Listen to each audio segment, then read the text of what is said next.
Allahumma salli ala Muhammad wa ala alihi wa ashabihi wa man tabi'ahum bi ihsan ila yaumiddin. Qala Allah Ta'ala fil Qur'anil Karim, A'udzu billahi as-sami'il 'alim minasy syaithanir rajim. Bismillahirrahmanirrahim. Ya ayyuhan nasu ittaqu rabbakumul ladzi khalaqakum min nafsin wahidah wa khalaqa minha zawjaha wa batha minhuma rijalan katsiran wa nisaa'a wattaqullaha alladzi tasaaluna bihi wal arham innallaha kana 'alaikum raqiba. Wa qala an-nabi sallallahu alaihi wasallam fi kitabil hadits, al-mautu babun wa kullun nasi dakhilun. Shadaqallahul azim wa shadaqa rasuluhun nabiyul karim wa nahnu ala dzalika minasy syahidin wasyakirin walhamdulillahi rabbil alamin. Bapak-bapak kaum muslimin, sidang jamaah Jumat yang insyaallah dirahmati dan dimuliakan oleh Allah Subhanahu wa taala. Marilah kita segenap kembali membasahi lisan kita seraya memanjatkan puja-puji dan syukur atas kehadirat Allah Subhanahu wa taala yang alhamdulillah pada kesempatan yang berbahagia ini Allah Subhanahu wa taala masih senantiasa menitipkan nikmat-nikmat dan karunia-Nya kepada kita semua. Andaikan bukan karena cintanya Allah kepada kita jemaah yang dimuliakan, maka yakin dan percaya iman yang mendorong kita datang ke tempat ini tidak akan pernah bisa bergejolak. Akan tetapi karena saking cintanya, saking sayangnya Allah kepada kita jemaah yang dimuliakan, sehingga Allah Subhanahu wa taala mendorong kita melalui perantaraan iman untuk datang ke tempat yang penuh dengan berbahagia. Maka beruntunglah kita, berbahagialah kita, yaitu orang-orang yang telah dipilih oleh Allah Subhanahu wa taala untuk melaksanakan salah satu perintahnya, yakni salat Jumat secara berjamaah. Kemudian yang kedua, salam beserta salawat tetap senantiasa pula tercurah kepada junjungan kita Nabiullah Muhammad sallallahu alaihi wasallam, yaitu Rasulullah yang diutus oleh Allah Subhanahu wa taala dengan membawa dua tugas. Tugas yang pertama bernama tugas naziran, yaitu sebagai pemberi kabar peringatan. Kepada siapa? Kepada umat-umat manusia yang senantiasa tidak mau tunduk dan patuh terhadap perintah Allah Subhanahu wa taala. Dan tugas yang kedua atau risalah yang kedua yaitu sebagai basyiran, sebagai pemberi kabar gembira, berita gembira. Kepada siapa? Kepada kita semua, umat-umat beliau, pengikut-pengikut beliau yang senantiasa istiqomah dan teguh pendirian di atas jalan sunnah yang telah digariskan oleh beliau. Sehingga jemaah yang kami muliakan, tidak ada argumentasi apapun, kita yang mengaku sebagai umat beliau wajib untuk menjadikan sosoknya sebagai panutan kita, suri tauladan kita, serta patron kita dalam menjalani hidup dan kehidupan kita di permukaan bumi. Tidak ada contoh atau tidak ada suri tauladan yang paling baik dan terbaik selain Rasulullah Muhammad sallallahu alaihi wasallam. Hadirin jemaah Jumat yang insyaallah dirahmati dan dimuliakan oleh Allah Subhanahu wa taala. Pada kesempatan yang berbahagia ini, sebagai khatib, kami mengajak kepada diri kami pribadi dan kepada seluruh jamaah sekalian, marilah kita senantiasa meningkatkan nilai-nilai serta etos ketakwaan kita, Pak. Mengapa jamaah yang kami muliakan? Oleh karena hanya dengan ketakwaan, hanya dengan keimanan kepada Allah Subhanahu wa taala sehingga kita mampu selamat di dunia, terlebih-lebih pula selamat di akhirat. Saking pentingnya, saking urgennya persoalan takwa ini jemaah yang dimuliakan, sehingga Allah Subhanahu wa taala mewanti-wanti kita dalam Al-Qur'an. Bagaimana bunyi ayatnya? Allah Subhanahu wa taala mewanti-wanti kita. Wa tazawwadu. Hai umat manusia, senantiasalah kalian berbekal. Bekalilah diri kalian menghadap Allah Subhanahu wa taala. Lalu dilanjutkan oleh Allah Subhanahu wa taala, fa inna khairaz zadi taqwa. Dan sebaik-baik bekal kata Allah adalah takwa kepadanya. Dikuatkan oleh Nabi dalam satu hadisnya, ittaqullaha haitsu ma kunta, kata Nabi. Hadirkanlah selalu ketakwaan. Jadikanlah ketakwaan sebagai landasan utama kalian melaksanakan segala aktivitas di permukaan bumi. Wa atbi'is sayyi'atal hasanatambuha. Lalu senantiasa ikuti perbuatan-perbuatan yang buruk, lalu menggantinya dengan perbuatan yang baik. Karena perbuatan baik, Pak, mampu menghapuskan dosa-dosa dari perbuatan buruk yang kita kerjakan. Wa khaliqin nas bi khuluqin hasanin, kata Nabi. Lalu bergaullah kalian, bertemanlah kalian, ambillah orang-orang kepercayaan di antara kalian, yaitu orang-orang yang memiliki akhlakul karimah atau sifat-sifat yang mulia. Jamaah yang kami muliakan, ketakwaan wajib hadir di tengah-tengah kita. Ketakwaan wajib menghiasi segala tindak tanduk kita di permukaan bumi. Hadirin jamaah Jumat yang insya Allah dirahmati dan dimuliakan oleh Allah Subhanahu wa taala. Di khutbah yang singkat ini, Pak, kami hanya ingin menyampaikan salah satu hadis yang dimana hadis ini perlu sama-sama kita cermati. Satu hal yang pasti jamaah yang kami muliakan, kita sebagai seorang manusia yang telah diciptakan oleh Allah Subhanahu wa taala di permukaan bumi ini pasti akan mengalami yang namanya satu fase, yaitu akhir masa kehidupan atau kematian. Dalam Al-Quran Allah Subhanahu wa taala menyebutkan kullu nafsin dha'iqatul maut. Setiap yang bernyawa, kata Allah Subhanahu wa taala, pasti akan mengalami yang namanya kematian. Setiap orang yang pernah bernafas di permukaan bumi ini pasti akan mengalami yang namanya kematian. Selaras dengan hadis Nabi, Nabi menyatakan al-mautu babun. Kematian itu diibaratkan sebagai suatu pintu. Wa kullun nasi dakhilun, dan setiap manusia akan memasuki pintu itu atau pintu kematian. Nah jamaah yang kami muliakan, ada satu hadis jamaah yang kami muliakan yang kata Rasulullah sallallahu alaihi wasallam, "Idza mata banu Adam," apabila anak cucu Adam itu telah mengalami yang namanya fase kematian atau fase dari akhir hidupnya, in qata'a amaluhu, maka kata Nabi akan terputus seluruh amal ibadahnya. Segala amal ibadah yang dia kerjakan di permukaan bumi ini selama dia hidup, ketika dia mengalami yang namanya kematian, maka akan terputuslah seluruh amal ibadahnya. Illa min talatin, kata Nabi, kecuali 3 hal. 3 hal inilah jamaah yang dimuliakan yang perlu sama-sama untuk kita garis bawah. Apa itu, Pak? Yang paling pertama kata Nabi, kecuali 3 hal. Yang paling pertama adalah sedekahun jariyah. Sedekah jariyah. Sedekah jamaah yang dimuliakan merupakan salah satu amal ibadah dalam bentuk harta ataupun apapun itu yang diberikan kepada sesama umat manusia dan tidak memiliki waktu dan kadar tertentu. Jamaah yang dimuliakan, dalam Al-Quran disebutkan orang-orang yang mengalami sakaratul maut.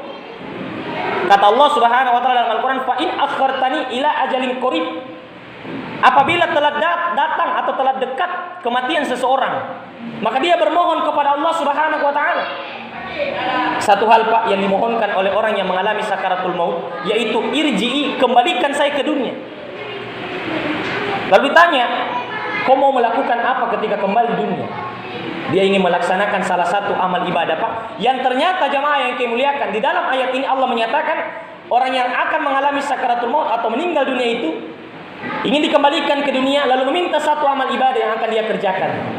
Apa itu? Fa'as-sadaqah. Maka kami akan bersedekah, bukan sholat, Pak, bukan mengaji, bukan berpuasa, akan tetapi dia meminta untuk diberikan kesempatan oleh Allah Subhanahu wa taala untuk bersedekah. Mengapa? Karena ternyata, Pak, menurut Imam Al-Jauzi, Ibnu Qayyim Al-Jauzi, beliau mengatakan banyak sekali faedah atau fadilah yang kita dapatkan dari bersedekah. Salah satunya jamaah yang dimuliakan, akan dihindarkan dari siksa kubur. Sehingga orang yang mengalami atau akan mendekati yang namanya kematian akan meminta kepada Allah agar diberikan kesempatan untuk melaksanakan sedekah. Yang kedua jamaah yang dimuliakan, Allah Subhanahu wa taala nanti di akhirat, Pak, akan mempersiapkan satu pintu surga, yang dimana pintu surga itu hanya akan dilewati oleh orang-orang yang dermawan. Dan terakhir jamaah yang dimuliakan, salah satu fadilah sedekah, Pak, satu di antara 2 amalan yang boleh kita dengki atau hal-hal yang boleh kita iri dari orang lain. Kata Nabi, tidak boleh kita iri kepada orang lain kecuali 2 hal. Satu, yaitu orang yang diberkahi oleh Allah Subhanahu wa taala, diberikan begitu banyak harta, akan tetapi dia menginfakkan siang dan malam di jalan Allah Subhanahu wa taala. Boleh, Pak. Jadi boleh kita iri kepada saudara-saudara kita yang memiliki mungkin keunggulan harta, akan tetapi dia mampu menginfakkan hartanya siang dan malam di jalan Allah Subhanahu wa taala. Sedekah jariah jemaah yang kami muliakan. Insyaallah, Pak. Saya lihat tadi sementara kita membangun masjid, jamaah yang kami muliakan, yang senantiasa menginfakkan sebagian hartanya, sebagian saja, Pak, untuk pelaksanaan atau kemakmuran satu masjid. Insya Allah, selama masjid ini masih digunakan, walaupun kita telah dimakan oleh cacing tanah, Pak, insya Allah akan tetap mengalir pahalanya kepada kita. Atau kita mampu membangun fasilitas-fasilitas sosial seperti sekolah, panti asuhan, panti jompo, dan lain-lain sebagainya. Selama fasilitas sosial itu masih digunakan, maka insya Allah akan tetap mengalir pahalanya, walaupun kita telah dimakan oleh cacing tanah. Hadirin jamaah yang kami muliakan, kata Nabi, seluruh amal ibadah seorang anak manusia akan terputus ketika dia wafat, kecuali yang paling pertama, Pak, adalah sedekah jariah, sedekah yang bersifat jariah. Yang kedua, kata Nabi, au ilmi yantafa'u, atau ilmu yang bermanfaat. Berbicara persoalan ilmu jamaah yang kami muliakan, ilmu ini, Pak, merupakan salah satu indikator utama diterimanya satu amal ibadah yang kita kerjakan. Kata Nabi, man amila amilan, barang siapa yang melaksanakan satu amal ibadah, falaisa minni, kata Nabi, lalu tidak ada contoh, tidak ada ilmu yang melekat di dalam dirinya melaksanakan ibadah tersebut, fahuwa raddun, maka kata Nabi, akan ditolak segala amal ibadah yang dia kerjakan. Amal ibadah yang kita kerjakan jemaah yang kami muliakan, tanpa didasari dengan dalil, tanpa didasari dengan satu ilmu, maka akan tertolak, kata Nabi. Bahkan para ulama, Pak, sepakat seorang ahli ilmu itu lebih tinggi derajatnya daripada seorang ahli ibadah. Orang yang ahli ilmu itu lebih tinggi derajatnya daripada seorang ahli ibadah. Di sini, Pak, diperinci ilmunya, yaitu ilmu agama. Orang yang senantiasa menggembleng dirinya dengan ilmu agama itu lebih tinggi derajatnya daripada orang yang tidak memiliki ilmu sama sekali, Pak. Bahkan ahli ibadah. Di mana itu dibuktikan? Yaitu di dalam surah Al-Baqarah, kisah penciptaan Nabi Adam alaihissalam, Pak. Bayangkan jemaah yang kami muliakan, ketika Nabi Adam itu selesai diciptakan, Allah Subhanahu wa taala berfirman kepada para malaikat, "Wa idz qulna lil malaikati isjudu li Adam." Dan ingatlah ketika kami berfirman kepada para malaikat, "Isjudu, sujudlah engkau kepada Nabi Adam." Nabi Adam, Pak, baru diciptakan di dalam surga. Sementara malaikat ini adalah makhluk yang sangat sudah lama di dalam surga. Akan tetapi makhluk yang sudah lama pun, ahli ibadah pun, disuruh sujud kepada Nabi Adam. Mengapa, Pak? Karena Adam memiliki satu hal yang tidak dimiliki oleh para malaikat, yaitu wa'allama Adamal asma. Ada ilmu yang melekat di dalam diri Nabi Adam sehingga meninggikan derajatnya daripada malaikat yang notabene adalah ahli ibadah. Ilmu, Pak. Kurang lebih, Pak, 2019 yang lalu kami diutus untuk menyampaikan ceramah di daerah Kabupaten Kaimana, Papua Barat. Di sana, Pak, setiap masjid-masjid yang kami masuki, Pak, antusiasmenya jamaah yang kami muliakan itu sangat besar. Bahkan masjid-masjid yang kami masuki, Pak, itu tidak mampu menampung jamaah yang kami muliakan yang hadir di tempat itu. Saya terkadang berpikir, Pak, bagaimana sekiranya kota Makassar seperti ini juga jamaahnya dalam menerima ilmu, khususnya ilmu agama. Akan tetapi, Pak, bisa kita lihat, Pak, berapa banyak masjid-masjid yang melaksanakan pengajian-pengajian ba'da sholat fardu. Berapa orang yang datang untuk melaksanakan sholat fardu, berapa orang yang tinggal untuk mendengarkan pengajian. Padahal kata Nabi, kewajiban menuntut ilmu, tolabul ilmi, kata Nabi, menuntut ilmu faridatan minal muslimin, merupakan kewajiban setiap muslim. Bagaimanapun derajat kita jamaah yang kami muliakan, setinggi apapun pangkat kita, setinggi apapun strata pendidikan kita, wajib menggembleng diri kita dengan yang namanya ilmu agama. Sehingga ilmu yang kedua, Pak, yang tidak akan terputus amal ibadahnya walaupun telah meninggal dunia, kata Nabi, adalah au ilmi yantafa'u, atau orang-orang yang senantiasa menginfakkan ilmunya, lalu ilmunya juga masih senantiasa digunakan walaupun dia telah meninggal dunia. Dan yang terakhir jemaah yang kami muliakan, dalam hadis Rasulullah sallallahu alaihi wasallam bahwa semua anak cucu Adam yang telah meninggal dunia akan terputus amal ibadahnya kecuali 3 hal. Yang terakhir, Pak, yaitu awwalalun saleh yad'ulah, yaitu doa-doa anak yang soleh yang mendoakannya. Nah, di sini, Pak, kami ingin melakukan pendekatan secara bahasa atau lugawiyah. Di dalam hadis ini, Pak, yang paling terakhir, Rasulullah menggunakan kata awwaladun, yang artinya dalam bahasa Arab, Pak, itu disebut dengan nama kalimat jamak takfir, jamak yang bersifat universal atau umum. Dari sini Pak, para ulama ahli tafsir menyatakan bahwa yang dimaksud dengan doa-doa anak yang soleh adalah tidak mutlak adalah anak kandungnya. Karena Rasulullah menggunakan kata jamak takfir, yaitu jamak yang bersifat universal atau umum. Maka selama anaknya itu adalah anak yang soleh, walaupun bukan anak kandungnya, mendoakan almarhum yang telah meninggal dunia, maka insya Allah akan tetap mengalir pahalanya. Apatah lagi kalau memang anak kandungnya yang sudah notabene adalah anak yang soleh, maka insya Allah lebih afdol jamaah yang kami muliakan. Insya Allah Pak, ketika kita mengundang anak-anak yang dalam predikat soleh, lalu mendoakan orang-orang yang meninggal Pak, insya Allah akan tetap mengalir pahalanya, walaupun kita telah dimakan oleh cacing tanah. Jamaah yang kami muliakan, kesimpulannya Pak, segala sesuatu di permukaan bumi ini akan punah, akan habis, dan termasuk manusia Pak. Manusia yang telah meninggal dunia akan terputus segala amal ibadahnya kecuali 3 hal kata Nabi, yaitu orang-orang yang senantiasa menginfakkan hartanya melalui sedekah jariyah, kemudian orang-orang yang senantiasa menginfakkan ilmu yang dia milikinya untuk memberikan ilmunya kepada orang lain, lalu ilmunya itu tetap diamalkan, dan yang terakhir yaitu doa-doa dari anak-anak yang kita tinggalkan di permukaan bumi ini yang memiliki predikat soleh. Hadirin jamaah Jumat yang kami muliakan, mari bersama-sama Pak kita bermuhasabah. Jangan sampai jamaah yang kami muliakan, kita tidak mampu mengambil dari 3 poin yang diberikan oleh Allah Subhanahu wa taala melalui lisan Rasulullah, yaitu mari sama-sama kita berevaluasi diri kita. Semoga kita meninggalkan dunia ini Pak, ada salah satu dari 3 yang telah digariskan oleh Rasulullah SAW ini untuk dijadikan sebagai salah satu amal yang insya Allah akan tetap mengalir pada diri kita walaupun kita telah dimakan oleh cacing tanah. Barakallahu li wa lakum fil Qur'anil azim wa nafa'ni wa iyyakum bima fihi minal ayati wa dzikril hakim.